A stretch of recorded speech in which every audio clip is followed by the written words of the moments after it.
What's up, guys? Welcome to Wavelength here on Main Stage at Dash Radio. I want to thank you guys for tuning in for another session with me, Travis Atreo.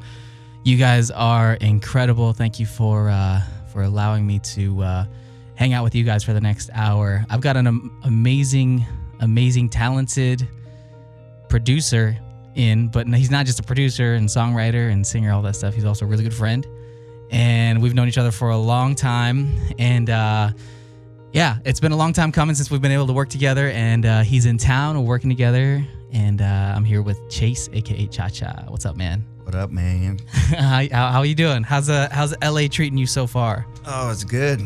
It's nice to get away from all that rain, and Yeah, what temperature is it there right now in Seattle? It's probably like 50, 45, something like that. I mean, and it's getting pretty low. Because you brought a jacket, so thinking that it would be like that here, right? Yeah, I even brought the leather jacket because I was still in that. And then you get here and you wake up today and it's like 84 degrees out. I know.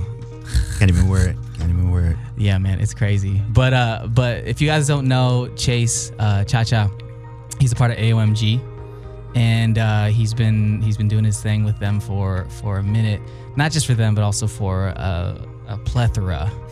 See what I did there? Plethora of other artists in Asia and in the US, and I stole him. And he's here in LA with me, and we're actually working on a song together right now. Amidst the craziness of the election that was happening yesterday, we were able to start something pretty dope. Yeah, I think. Yeah, Ali thinks so too. Yeah, I mean, we'll get in the whole election thing in a bit, because that is just crazy. But I wanted to kind of start this off by really just talking to you, Chase, and figuring out like what is it that started you on this path of music, and what was it that kind of sparked your interest in music and all that stuff? I mean, to be honest, it started really early. Like when my mom. She introduced me to like music at an early age. Probably like third grade, she bought me a little Casio keyboard for my birthday. Oh, really? I started playing around with that. And actually, we had a karaoke machine. Like what would you call that? A 2-track, and I'd keep layering it over, like with a karaoke mic. Oh, really? I'd find a way to layer over and make a beat. Oh, no way. I'd say my first beat, I made a first beat in like third grade. Really? Yeah, 95, 94, something like that. Yeah. Man, 95. That was when was that when the Mariners went to the World Series? Wasn't that it? The last time. The last time, and we lost. I only know that because of 95 slide up in Seattle. Oh, right. That's why they call it, right? Because he slid in there you go. Yeah. Home plate. Mm-hmm. That clicked for me the other day. I don't know why. I was thinking about 95 slide. You don't remember anything at 95 slide, but that's crazy. Shout out to Seattle. Good times. But you had a karaoke machine. Let me just say that's hella Filipino.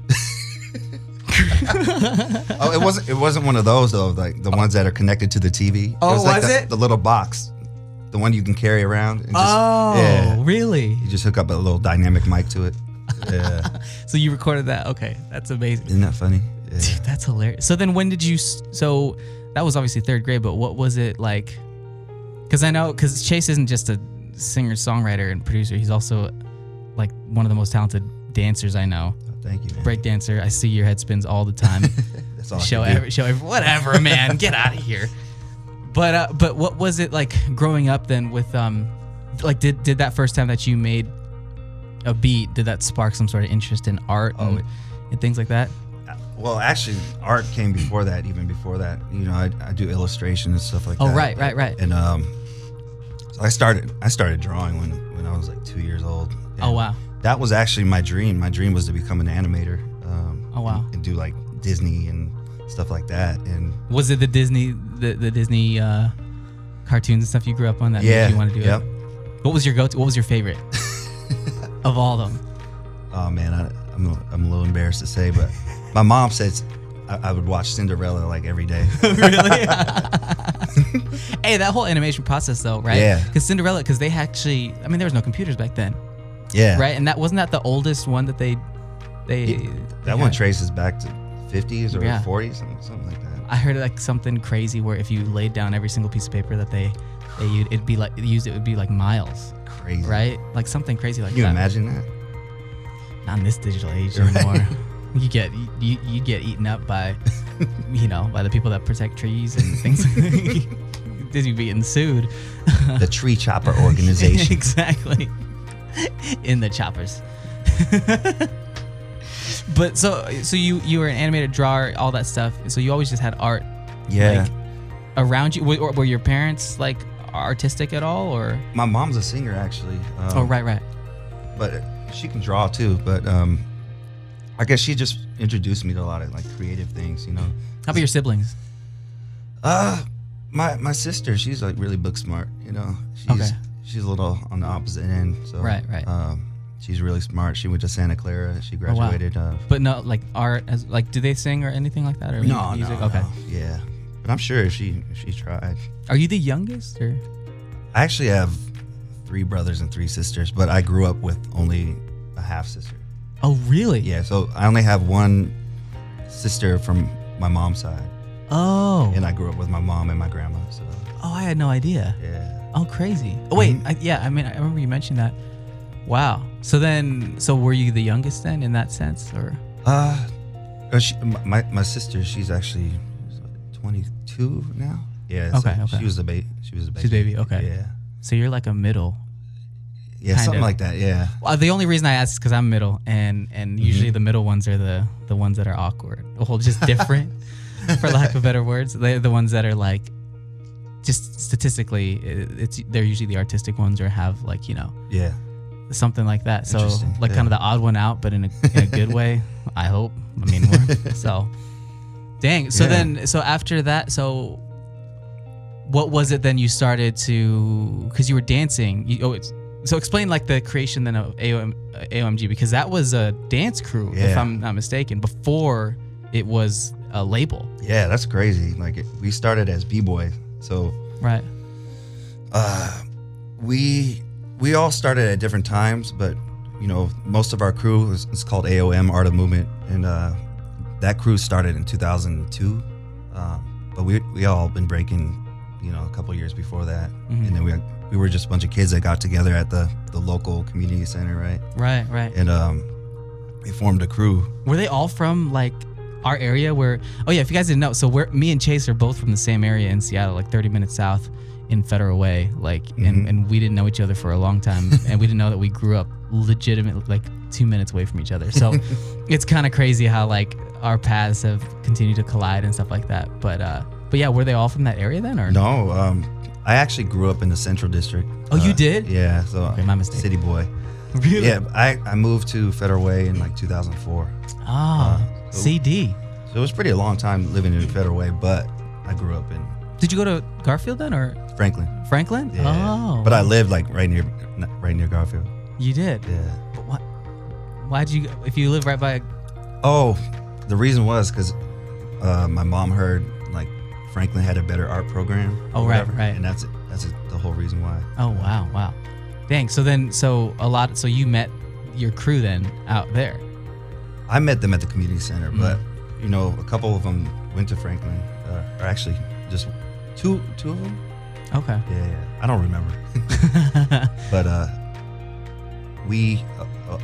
the rest of them, we all met at the community center, and then there's another community center far up north. And was that Shoreline? Shoreline. Yeah, the Shoreline Community Center. Shoreline Rec. Yeah. Yep. Yeah.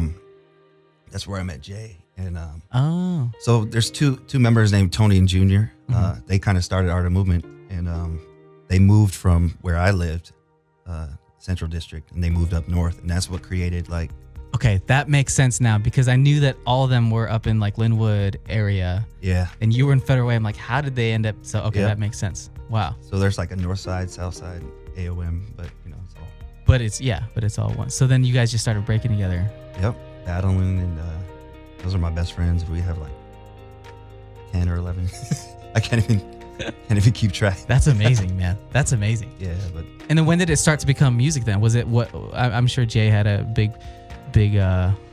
hand with that. Was his deal in Korea and stuff like that. And so Jay Park, if you guys don't know, he's awesome, an amazing singer and artist in Korea. Yeah. He's like the I don't know, the Chris Brown right now or of Korea. Yeah.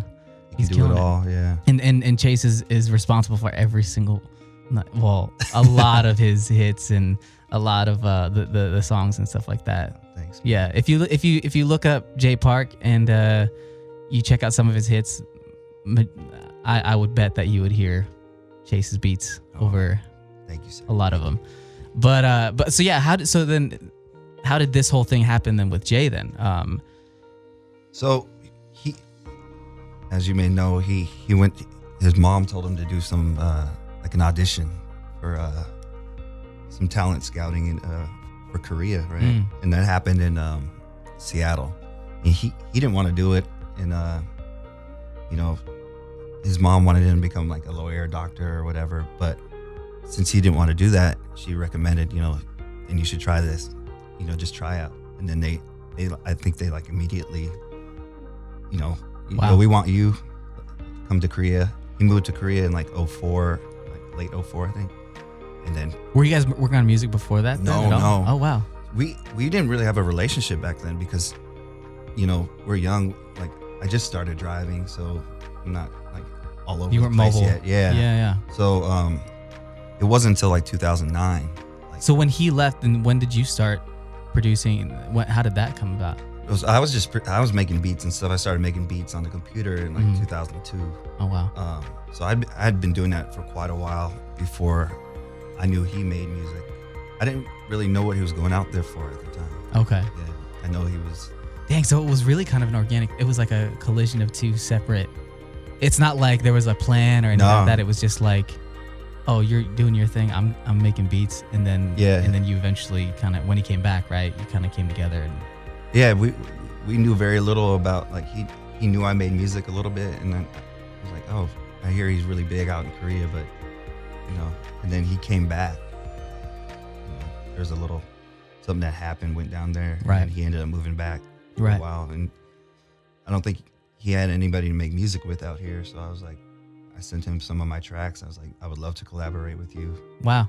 I thought that'd be a good opportunity to come together, and we're in the same crew too. Yeah. I thought that would be dope. And man, how crazy is it that, like, we were talking about this yesterday, how we met and how it just takes like just some sort of initiative by someone. Like we met because we believe it was because of our friend Nate.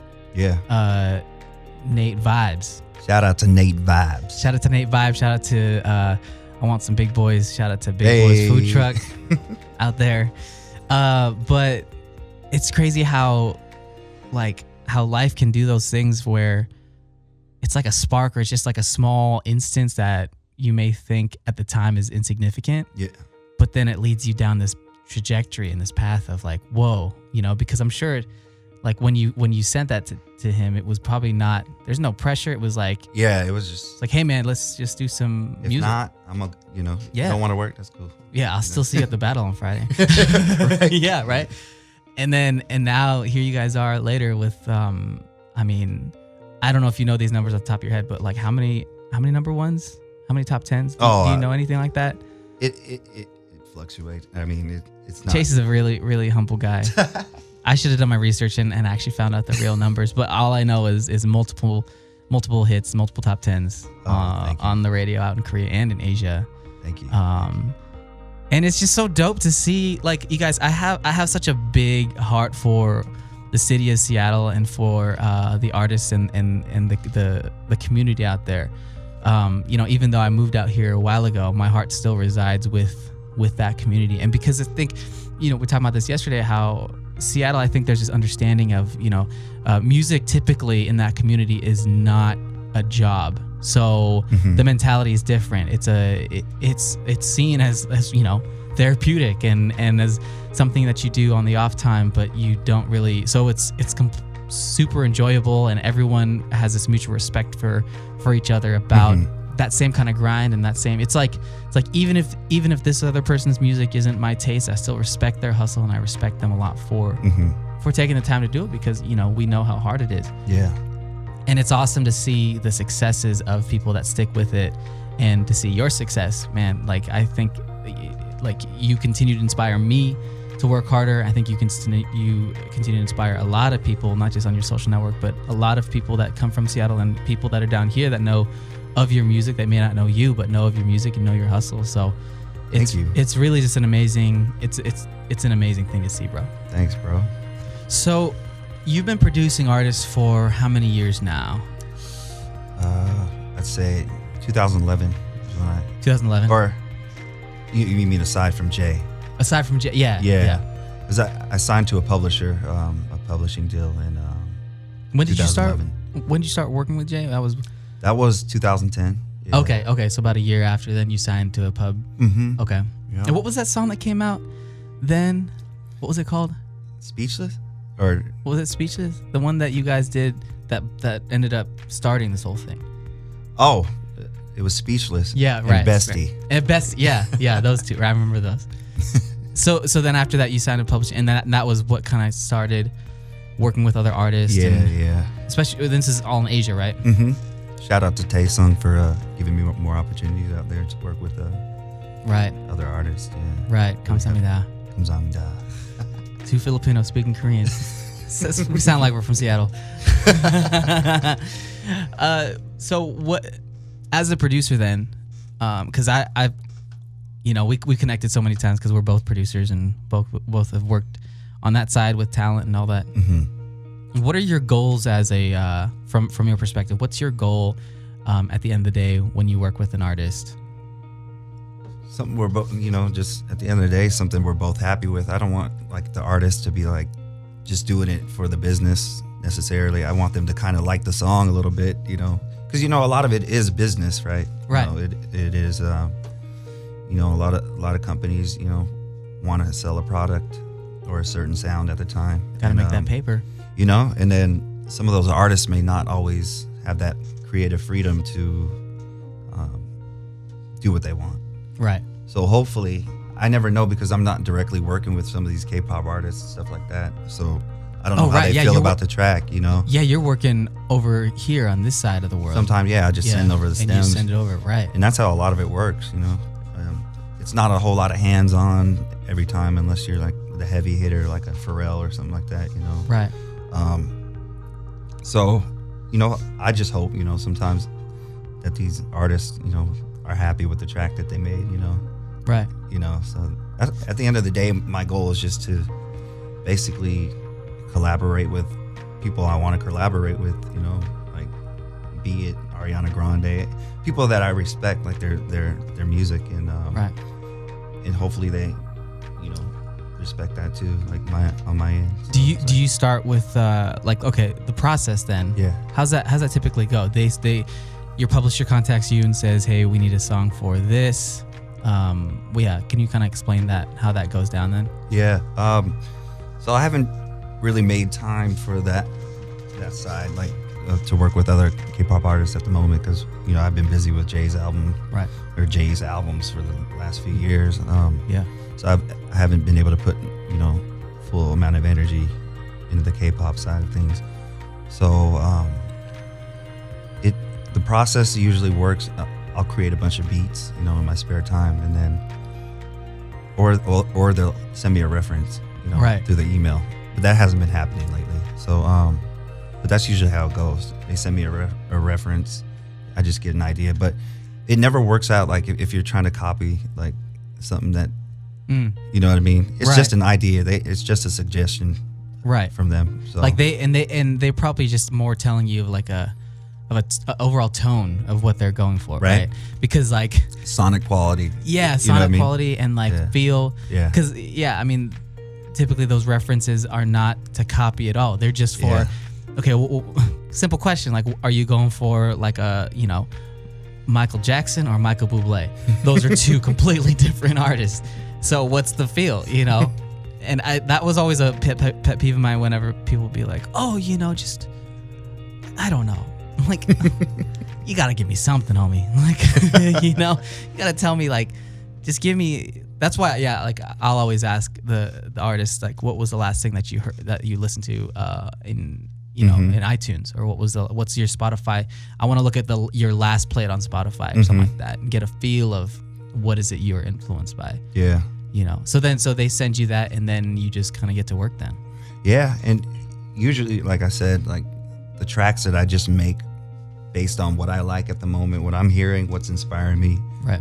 It usually works out, you know, even if it takes 5 years for that track to come out. And then, but then you produce, and you also top line, right? I can top line too. Yeah. You know. Was that something that you've always done? Like, cause dude, your voice is killer. Thanks, Seriously. man. And so, yeah, was that something that you've always done? I mean, just, you know, having that karaoke machine, or was it something that you've kind of hopped onto like recently? So the interesting thing with that is like 2005, I got my first little audio interface, you know, the sound card, you're able to record a mic through the computer. Right. That was my introduction to recording on a computer. And I was just fascinated on learning how to mix and record my own voice. I wasn't trying to be like a rapper or a singer. Right. Even though I liked rapping even before that, long before that, just as a hobby. I was fascinated on trying to figure all that out. Because, you know, maybe one day I might have to record an artist. And just might as well start with your own voice. Yeah. So I was like, man, I don't like my voice. You know, I started practicing over the years, and, you know, I just got more familiar with how things worked on the computer, and got a little more comfortable with it. And on the technical side, maybe like you start to understand your timbre of voice more, and how the hardware, how the microphones, all that stuff, preamps. It's a very nerdy thing, you know, but I'm fascinated by it, you know, trying to study. I even knew what these mics were when I came in here. I've never used it, you know. You did. I didn't even know the name of them, but I mean, but it's funny. I've used them before, like in studios. Yeah, it's kind of a standard in radio. Right. Yeah. And your process of working, it's all in the box, right? I mean, you've got some outboard gear, so you got a preamp, microphone, obviously, but like the majority of like you use explain kind of what you use then to make beats, and then what you use to record and all that stuff. Well, I use a FL Studio to make beats on the PC side. I have a MacBook. Good old Fruity Loops. Good old Fruity Loops. It's been out since like 99. Start of time. So it has come a long way. You know, a lot of people bash on it, but I've never understood that. You know what I mean? Yeah. It does whatever other program does, you know? Right. So I use that, and then I record and mix on Pro Tools. And I've tried Logic and Ableton. I like to learn a little bit of everything, but but as far as plugins and all that, it's all in the box. But I like plugins that quote unquote sound like analog, you know what I mean? Right. Get that like special warmth. And there's some companies that really get close, because I've used hardware before, and some of them get close. Right. You know. Well, and also, I mean, even the way that your work goes, you have to be mobile. Yeah, absolutely. Right. So it's like you can't just haul around a huge rig all the time. I hate it. Yeah. I mean, your laptop. Yeah. So when I go to Korea, I'll bring a laptop. I'll bring my Apollo, which is still bulky. I don't have the small little Apollo interface. I have the big rack mount one. Yeah. I bring that, and then that's pretty much it. And then the rest is in the box. So that's what you use for Jay's album, right? Yeah. That's crazy. And then the hard drive is where all the samples and everything are, and that's the important part. Don't forget that. No. back your stuff up, you know. Yeah. 3 times over, because once you lose those, you know. So is there anything that about working with Jay that like, do you guys have kind of like a wavelength? I know this show's called Wavelength, but do you guys have like a kind of, because you guys have been working together for so long, you can tell like each other's, you kind of have that unsaid language or something like that? Like, yeah. That's what I like about, like a synergy, right? Yeah, there's a synergy there for sure. Like, you know, he likes what he likes, I like what I like, but, you know, when we come together, like, we have a generally like similar taste in, like, you know, R&B and all that. You know, he likes a lot of the rap stuff nowadays that I may not always be interested in, but, you know, I always keep an open mind, you know. So we're always trying new stuff, trying to fuse things together. And have you ever had a moment like in the studio with an artist where they just, because I talk about confidence a lot on this show, and I feel like confidence, if we can just tap into our own confidence, we can accomplish a lot. It's crazy how much insecurity and lack of confidence can really deter us from succeeding. Do you ever have to be the confidence of an artist, or what's kind of your process of dealing with that when you work with other artists as well as yourself? That's a good question, because that's something I battle with too. I get really nervous, and sometimes I've gone to like Thailand and produced a girl group, and completely, Jay did one half. We went there. They wanted 2 songs, so Jay and I did a song and produced for them, and then I did one on my own out there, and that was nerve-wracking. I was like, I've never done that before. That was a few years back, and you just kind of have to like instill that. You have to play the role. You know what I mean? Even if you're nervous, you have to like and it makes them feel comfortable. Right, because they're looking at. I mean, just producer to producer right now, like because they're looking for your leadership, right? Because it's typically like, as an artist, like, let's say that you were to hop in the studio and you were as the artist now, and you're with a producer, you wanted that producer to work with you because you trust them. So you've had to just throw that hat on of like really being the leader of a vision and all that stuff. You have to be really supportive too, because it shows in their takes. When they're recording and everything, you got to be very encouraging. And I can only imagine being on the artist end and having a producer produce me, and if they're awkward, then the vibe is off. We're not going to finish anything dope. Right. As much as DJ Khaled talks about vibes, it's so true though. I remember I heard him talk about like Cinnamon Toast Crunch once and how that creates the vibes. And I was laughing at it. And then I realized that's so true though. It's like that synergy when you're in the studio, it's such a creative and vulnerable space. That because hey, you're literally recording, you're working with an artist, you're trying to get them to express themselves fully. Because people can tell when it's ingenuine or it's not them, when someone's just trying to fake something. And it really comes, I think you're absolutely right. It can come across in the takes, and it's crazy how that is. So that's one thing that I've always been able to see, and the producers that I've worked with, from the artist perspective, the ones that have that confidence are the ones that like are the ones that I want to continue, to work with, because there's so many times that you have to just be that for the artist, because the artist may be battling with something, and it can even be something simple and small, even if it's just like encouraging them or being like, no, I think you can hit this, or I know that you can do that. Right. It's crazy how it goes a long way. Yeah. And sometimes they think they can't, and then you bring something out of them, and then they just end up just killing it, Like, and then as a producer, you're just passionate about it, and sometimes I flip out and I'm like, oh, when they hit that note, I'm just like, stuff like that is really gratifying as a producer. Okay, so now, not to get too political, because I don't want to talk about politics on this show. I've never really been one to like talk too much about politics. I mean, this election, and I've been very vocal about my stance on everything on Facebook, but not on such a public place. But I think that this election was really important on so many levels. I think that it also has an effect on our generation. I think this election has had more of an effect on our generation as being a quote unquote younger person of the younger generation than other elections might have had. I mean, I woke up this morning just completely wrecked. The fact of the matter is, President Trump is president-elect right now, and crazy. It's even hard for me to say that, and hard for me to wrap my head around that, because of the person that he is, the person that he's represented, the things that he's said against minorities, and both of us, we're both minorities. I'm like 75% Filipino, part Spanish, part Irish. My mother was an immigrant, came from the Philippines. I was born in the Philippines. My dad's half Filipino. He grew up in the Midwest. He's a Marine, you know. Yeah.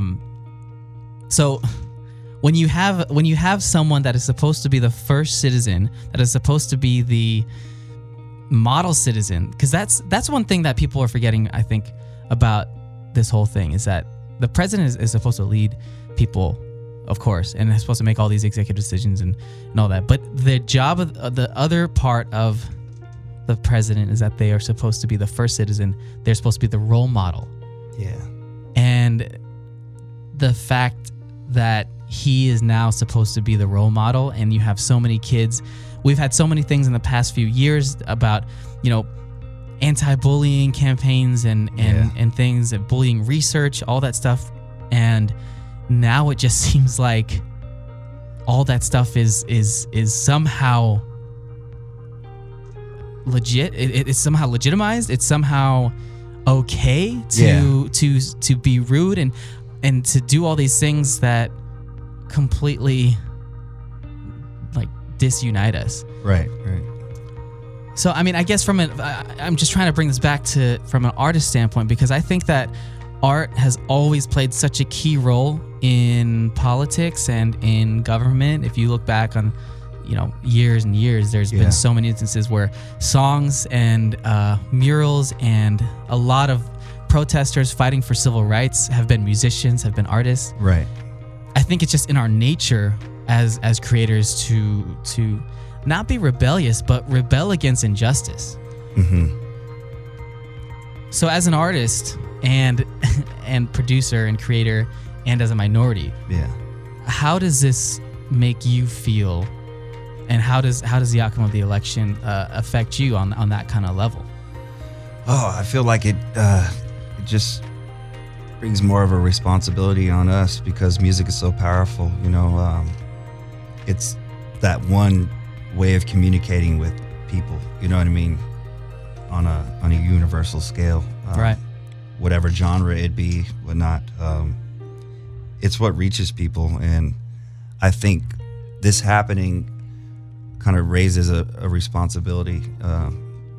You know, for people that may not talk about these issues in their songs, it might spark, you know, some songs that could resonate with people. And it doesn't have to be, we're not singing, you know, literally about, you know, the issue, but there could be an undertone, like you said, like there could be undertones in a song that could really represent the situation and have people thinking, you know what I mean? Right. And because that's what we need. We need to get the youth really thinking about, you know, I'm guilty of it too. I haven't looked heavily into a lot of the issues, you know. I just know the character of the person that's president now. Like, right. It's just common sense, you know. You would think that, you know, that's something, not a model citizen that should be. Yeah, I mean, and that's what's so interesting, is that the values that I grew up with: be respectful, you know, be mindful of others, care for others more than yourself. Yeah. That person that is president-elect does not embody any of that stuff. And so, you know, obviously that's how I feel. That may not be how you guys feel. Yeah. But as an artist, I'm outraged. I'm outraged because art is supposed to unite people. Art is supposed to be, like you said, that undertone, that language. It's crazy how you can literally go, I mean, you know, you're American producer producing songs in Korea. Yeah. But your sounds, everything, your creation is having a sonic effect on the emotions and the souls of the people in Korea that listen to the music.